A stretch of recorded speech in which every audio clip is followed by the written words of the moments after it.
चांगला झाला बरं का. तुम्हाला आवडला ना? मला आवडला. ठीक आहे.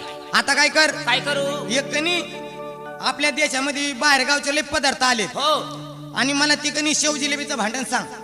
सांगू? हा. म्हणजे तुम्ही ऐकणार का? मला तेवढं भांडण ऐकायचं. ऐका कारभारी. सांग लवकर.